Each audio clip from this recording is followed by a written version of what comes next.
A city council member has introduced a bill to officially legalize the life of bodega cats. Fox 5's Kendall Green details this proposal, which many say is the perfect way to keep bodegas free of mice and rats. If you ask New Yorkers, bodegas feel more like bodegas with a pet cat around. It's a cute cat. Comes outside, plays with people pet it all the time. It's adorable. It's great to have a local bodega cat. My wife loves it. She's gonna be stoked when she sees this, so yeah. And cats tend to get more love than the workers behind the counter, especially Mia at the bodega on 69th and 2nd, who's featured on a Bodega Cat Instagram account. Councilmember Keith Powers, also on Insta. The bodega without a bodega cat? You gotta be kidding me. Bodega cats are an iconic part of our city. Everybody knows them, loves them, but yet most people don't know, they're not technically legal. Powers, running for Manhattan Borough President, isn't catting around with the idea of making them legal. He's introduced his new bill that will also establish a free vaccination program for cats that are registered to bodegas, sharing more about the roles they play inside. Keeping it clean, getting vermin out of the way, so they actually play a role within the bodega, but we want to make sure they're legal, they're vaccinated, they have all the resources they need to stay healthy, and that they can be healthy inside the store. Now, shoppers come to this bodega all the time to pick from their variety of flowers here, but when we ask them if they had to choose between the cat and the flowers, well, take a listen to the answer. Cat. Cat all day.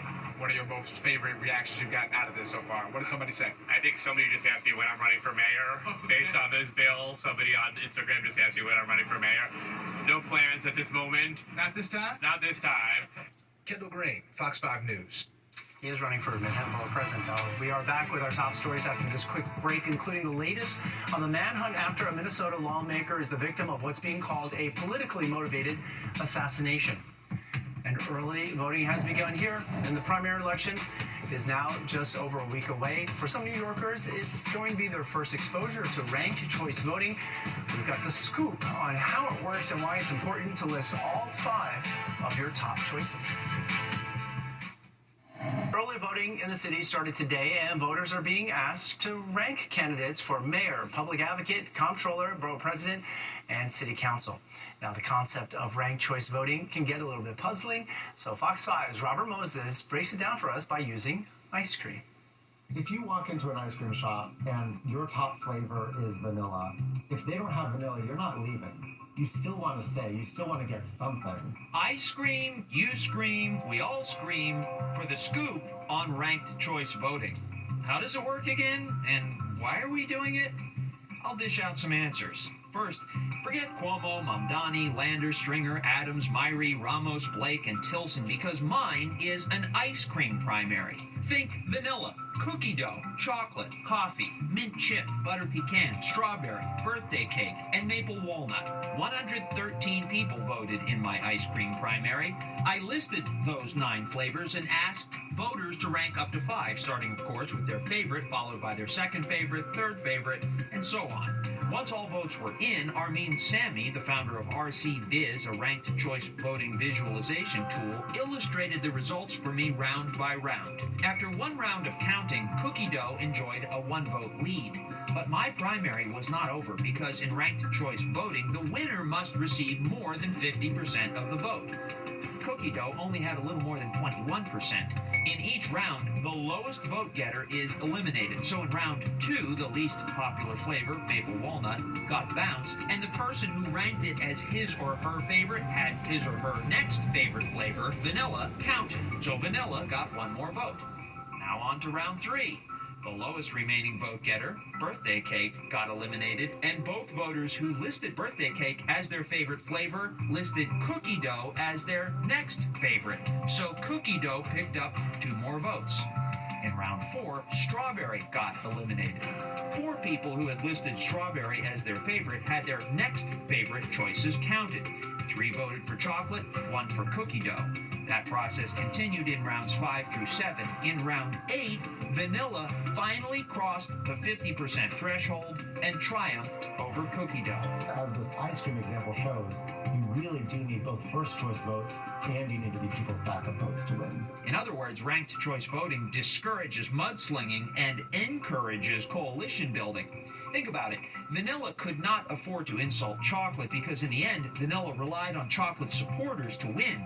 Also, keep in mind, not all voters in the ice cream primary made 5 choices. Some picked fewer than 5. While you don't have to rank 5, you should, because not doing so minimizes the strength of your vote. If your third choice votes has no chance of winning and they get eliminated, do you really have no preference between any of the remaining candidates?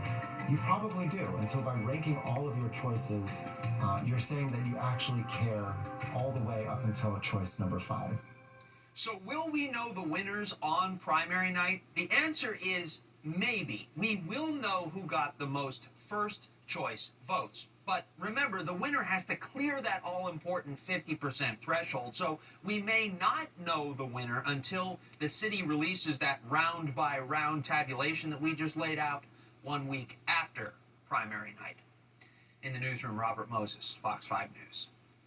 Rank all 5. Okay, welcome news for drivers in the state of New Jersey. All 3 westbound lanes on I-80 in Wharton have finally reopened. That's more than a week ahead of schedule. The center and right lanes reopened on May 30th. The road was shut down in February after a sinkhole emerged. That was just months after another sinkhole had formed. That was in December. New Jersey officials are also updating us that all 3 lanes on I-80 eastbound are scheduled to reopen Wednesday, June 25th. Graduation season is here, but one school has double the reasons to celebrate its seniors. They are twinning, quite literally. You won't believe how many twins are receiving their diplomas. Meet some of them next.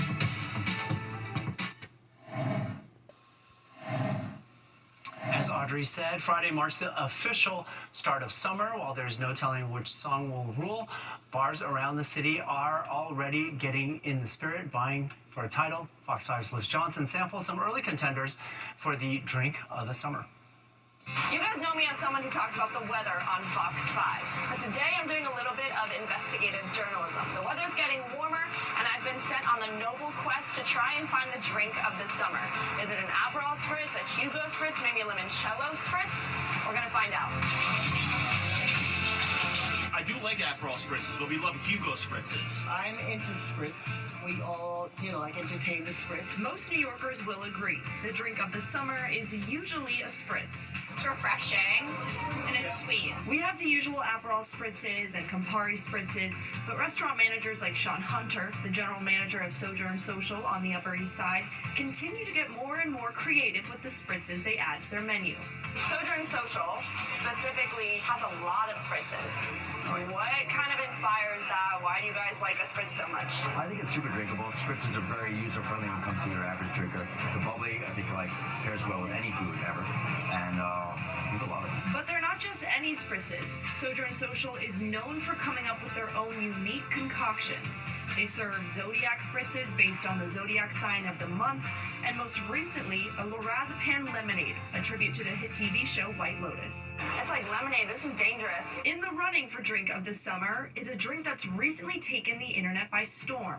A crisp glass of Sauvignon Blanc with frozen jalapeno slices. Of course, I had to try it for myself, but to keep the spritz vibe rolling, we added some Prosecco to top it off. You said that you learned it's best to keep the jalapeno frozen as long as possible.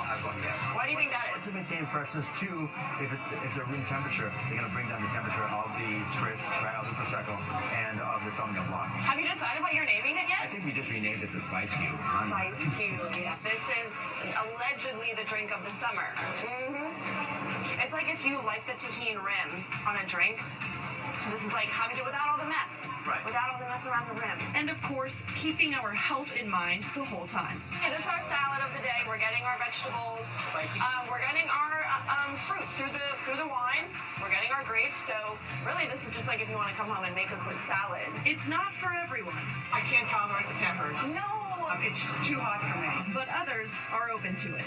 I think it's interesting. I mean, I never thought of jalapeno, a vegetable being inside of wine. I don't know. I would have to try it. I've never tried it. I'm down. So you guys would like a little pick? Oh, yeah. Sean says they're already adding the Spice Cube drink to the menu. And if you're feeling skeptical, you just have to take a sip for yourself. Cheers. Liv Johnson, Fox 5 News. And just like Jennifer Williams, Liv does not drive. She takes Ubers home, so she got home safe.